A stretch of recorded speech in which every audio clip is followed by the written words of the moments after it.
mga Pilipino sa buong mundo. Kayo po ang ipinaglalaban ng inyong lingkod. Kayong mga Pilipino, sa kahit ano po ang inyong kasayaan, paniniwala, pampolitika at iba pa, kayo ang ipinaglalaban ng aking mga channel dito sa social media at sa telebisyon, sa radyo bilang mamamayan. Pero dahil ito po, emergency lang ito. Hindi ko naman sasabihin breaking news. Emergency broadcast lang ito dahil marami na pong nagtatanong, marami na pong naghahanap, maraming ang iba nagulat pa. Uy, salamat na pala doon sa mga tawag at mga text, tawag at nakikibalita. Ayan po yung ating pag-uusapan.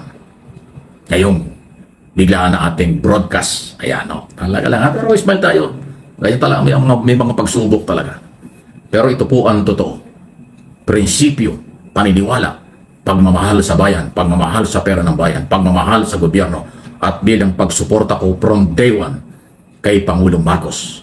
Alam po ninyo, mula pa po noong 2021 na mag-file siya ng Certificate of Candidacy, tumaya na ako kay Pangulong Marcos na siya'y suportahan ng voluntary, walang kapalit kahit ano.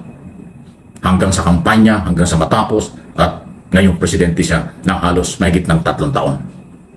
Yan po yung aking ginagawa. Walang kapalit, walang kung anuman.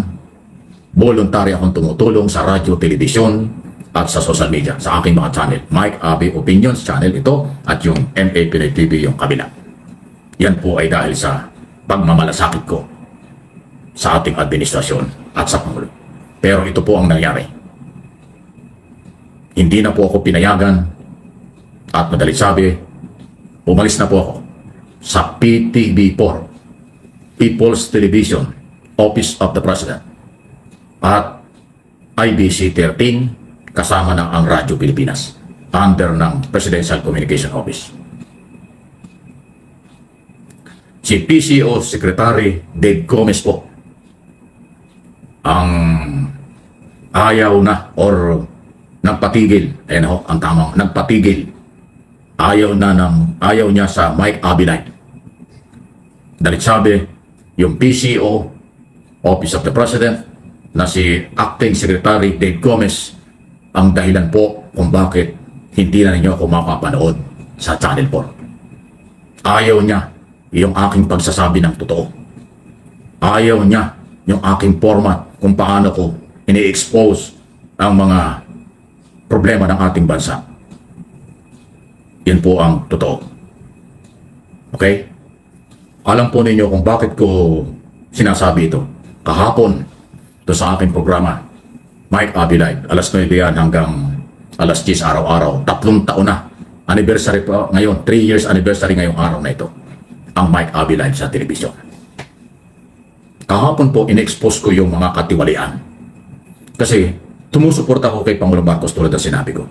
Si Pangulong Marcos mismo, BBM, in-expose niya ang katiwalian sa gobyerno, especially sa Department of Public Works and Highway, Ghost Project, substandard at mga katiwalian, anti-corruption si Pangulong Marcos. So akin pong sinusundan niya, voluntary. So ang Pangulo nagsalita na, unang-unang Pangulo ng ating bansa na umami na mayroong korupsyon, napakaganda po nun kasi may pagmamahal siya sa bayan. So ako voluntaryong sumusunod dyan dahil yan ang kailangang solusyon. Sabihin natin ang totoo. Ginawa ko po sa PTV at sa Mike Aby Live sa telebisyon na pati sa PCO at Channel 4, PTV 4, mayroon ding korupsyon. Kasi talagang kawawa yung istasyon na yan. Tiniis ko lang, nagtiis lang tayo ng ilang panahon, akala ko maayos nila. May mga balita, in-expose na ho ni Senator Rapi Tulfo yan, na talagang parang hindi istasyon ng telebisyon ng Office of the President. Daming kulang, lalo na ngayon. Tumutulo ang mga case nila dyan, walang aircon ang mga opisina. Ang studio dadalawa, yung isa madalas sira pa, isa na lang ang studio. Maraming problema ang mga empleyado dyan. Magulo, kawawa yung mga empleyado at ang Channel 4. 3 palapag po yung building. Mula sa ground floor hanggang 3rd floor o hanggang proprietary, tumutulo dyan. Bumabagsak na yung kisame dahil sa pag-umuulan. So kulang sa maintenance, maraming problema.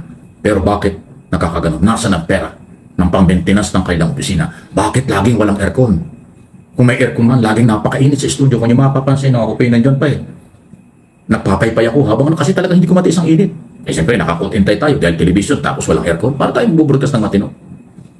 Marami po kawawa ang telebisyon ng bayan. Kawawa ang mamamayan Pilipino. So ako po'y nanindigan na bago natin i-expose ang katiwalian sa ibang opisina, baka sabihan ako na Mike, magsalamin ka.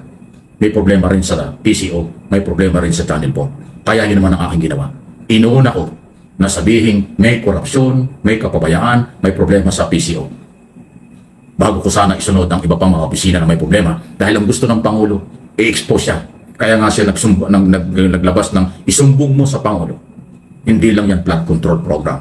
Lahat ng gusto natin isumbong natin. Ako ang maitutulong ko, sabihin ko sa national television kung ano ang problema ng PCO under Acting Secretary Dave Gomez. Pero ang ginawa po niya, pinatigil yung programa. At hindi po ako nanghihinayang dyan. Sinasabi ko lang po sa inyo ang totoo kung bakit hindi na niyo ako maririnig at makikita sa PTV. Dahil ayaw ko po ng ganon. Gusto nila magsinungaling ako. Gusto nila pagtakpang ko yung nakikita kong tumutulong opisina. Mainit na opisina. Saan ka nakakita ng studio ng Office of the President walang aircon? May aircon minsan madalas wala. Naku, kung pupunta ko kayo nakakahiya. Kung pupunta kayo dyan. Tingnan niyo yung mga kisabi dyan. Nakangiti, nakabuka, basang-basa. At ang mga upuan dyan, mga bihir. Naku, mapapailing ka. Parang hindi istasyon ng Office of the President. So yun ho yung purpose. In-expose ko yung posibleng korupsyon sa PTV kaya hindi naayos ang maintenance ng technical department, hindi naayos ang kabuhayan ng mga tao dyan, hindi naayos ang mismong opisina. Bakit walang aircon, napakarami ko ng problema dyan. Eh, media po yan eh. Diba? Dapat ang media ay maging halimbawa ng magandang opisina dahil Office of the President. Magandang istasyon dahil nagsasabi ng totoo. Nagsabi lang po ako ng totoo ng napakaraming problema sa Channel 4. Pero ang ginawa po nito si Secretary Dave Gomez na acting secretary ngayon ng PCO, pinatigil yung aking programa. Yan po ang totoo. Pero ako hindi po ako nanghihinayang. Kasi may prinsipyo ako. Nasabi ko na ho yung problema nila. So kaya nila ako pinatitigil, gusto nila akong sakalin. Gusto nila akong pagbawalan. Pinipigilan nila akong magsalita. Kasi kauumpisa ko pa lang na talakayin itong mga alleged corruption at problema ng PTV under Secretary Gomez. Pero sa halip na ako'y tulungan at ayusin kung anong problema, ang ginawa, ipinatigil ang programa na parang diktador. Higit pa sa diktador. So ang gusto sa akin personal na opinion at analysis, ang gusto nitong Secretary Gomez, huwag akong magsabi ng totoo. Gusto niya pagtakpan ko ang mga kalokohan sa PTV. Gusto niya pagtakpan ko at maging magbulag-bulagan at magbingi-bingihan ako sa nangyayari sa kanyang opisina kahit bago pa lang siya. Kung yung nasusubaybayan yung aking paliwanag sa telebisyon nung isang araw, hindi ko sinabing siya may problema. Sabi ko lang ayusin mo. Alam kong bago siya. Pero sa halip na ang tugon ay dapat ayusin yung problema ang aking sinasabi na nasa ilalim ng kanyang opisina, ang ginawa, pinatigil yung programa. So ang ibig sabihin niyan, pinatay niya ang malaya kong pamamahayag, ang paghahayag ko ng mga katiwalian sa gobyerno na gusto ng Pangulo dahil ang Pangulo hindi naman talaga mamomonitor ang lahat yan. Yung aking ginagawa ay voluntary para makarating sa Pangulo at makarating sa taong bayan ang nangyayari para sa ganoon ay mabigyan ng solusyon. Pero pinatatahimik nila ako dahil nga pinatigil ang programa, ibig sabihin niya gusto akong patahimikin. Ay, hindi po pwede yun. Pangangatawanan ko po mga kaibigan. Paninindigan ko ang aking nakikita, ang aking sinabi. Merong kapabayaan ang PCO management. Hindi lang po yung Channel 4. Puntahan nyo yung mga opisinang under niya. Philippine News Agency, Philippine Information Agency, Radyo Pilipinas, at yung lahat ng mga istasyon nila dito sa mga probinsya.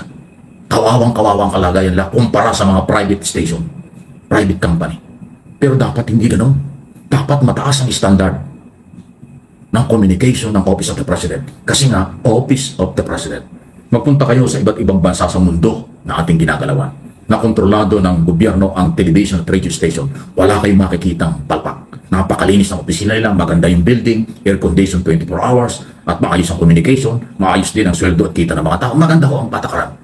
Puntahan nyo yung malalaking istasyon ng telebisyon at radyo sa buong mundo na kontrolado ng gobyerno. Matino. Kasi mukha ng Pangulo, mukha ng gobyerno ang nakasalalay kapag matino ang istasyon ng Office of the President. Ay dito sa Pilipinas, mga kaibigan. Sa 3 taong ko na dyan ho sa PTV, alam pagbabago. Pabulok ng pabulok yung opisina. Kaya nga ito na nga, tumutulo. Nung isang araw binaha pa, kaya walang ilaw yung isang studio. Marami po, pati mga empleyado dyan. Alam pa niyo dyan sa channel po, may empleyado 12,000, 15,000 ang sweldo, 15 years, 10 years. Tumanda na dyan sa channel po, gano'n ang sweldo. Kawawa ang mga tao dyan. Yung mga sasakyan dyan sa channel po, hindi na ho pinatatakbo kasi hindi nakarestro. Wala daw pera. Yung kailangan ng mga make-up artist dyan, na pag-make up sa mga guest at saka kung ano kailangan, pag humingi ng pera, wala daw silang pera ang gobyerno. Wala daw pera yung management, yung PTV. Lahat ng kailangan, pati upuan, lahat-lahat. Isipin na yung, saka nakita ng newsroom, opisina, walang aircon, pag umulan, tumutulog. Yan mo yung totoong problema. Hindi po ito paninira, pagsasabi ng totoo. Ang layo din kaya ko sinasabi ng totoo, ay para mabago, para ayusin nila. Lalo na ngayong panahon ng deliberation ng budget, to, pwede yan. Hindi ito paninira. Pero ang dating kay Secretary Gomez, na tinawagan po ako kanina. At yan ang sinasabi niya. Dahil doon sa ginawa ko, in-expose ko yung mga nangyayari sa PCO, ang ginanti niya, ipinatigil yung program. Di ba? Ano? Pero hindi po ako nanghihinayang. Ang akin dito, sinabi ko yung totoo, ang ganti nila ipatigil yung programa, gusto nila kung sakalin, o edi, aalis ako. Iniwanan ko na. Hindi na po ako babalik dyan. Ayaw kong magbulag-bulagan, ayaw kong magbibigihan. Gusto ko bilang mamamayan. Ako po ay 38 years nang nasa broadcast industry. Gusto ko ay malayang pamamahayan. Hindi yung tayo pagbabawalan dahil in-expose natin ang katiwalian. Pagbabawalan ng programa ko at ang ginagawa ko dahil gusto kong pagtakpan, hindi ho pwedeng mangyari yun. Yun ho ang naramdaman ko nang ako'y kausap sa telepono. Tinawagan ako nito si Gomez. Yun ho ang kanyang ginawa. Binastos pa niya yung guest ko. Meron akong guest. Alam niyo kung sinong guest ko? Dapat. Si Joseph. Presidential Communication, ha? Undersecretary Claire Castro nandun na sa studio. At si General Roy Trinidad. Nandun na yung dalawang matataas na opisyalis ng gobyerno, ng military, at ng PCO mismo, Office of the President. Pinigil niya yung programa. Kahit na yung kanyang Joseph, na alam natin napakagaling at masipag na si Castro, Joseph Castro ang aking guest, at saka si General Trinidad ng Philippine Navy. Hindi po pinayagan ni Gomez. Maladiktador itong si Gomez. Dictatorship, leadership ang kanyang ginawa. In-expose ko yung katiwalian sa halip na kanyang suportahan para linisin ang kanyang departamento. Ang ginawa niya, pinagbawalan ako, sinakal ako. Pati yung aking mga guest na tao niya yan. Yosek yan, under niya yan. At saka yung General Trinidad ng Navy, hindi man lang niya pinayagan. Ganyan po ang galaw. Pero, in fairness kay Pangulong Marcos at kay First Lady sa mag-asawa, mabait po yung mag-asawa. Alam kong walang alam si Pangulong Marcos at si First Lady dyan sa ginawa ni Gomez sa pagpapatigil ng Mike Abe Live sa telebisyon. So, ako naman, iiwanan ko na yan. Kahit anong mangyari, hindi na ako babalik dyan. Dahil yung pagsupil niya, pagpapatigil ng aking programa, sabihin niya, temporary lang, kung ano mang gusto niya. Yun na yun. Prinsipyo na ho ang labanan dito.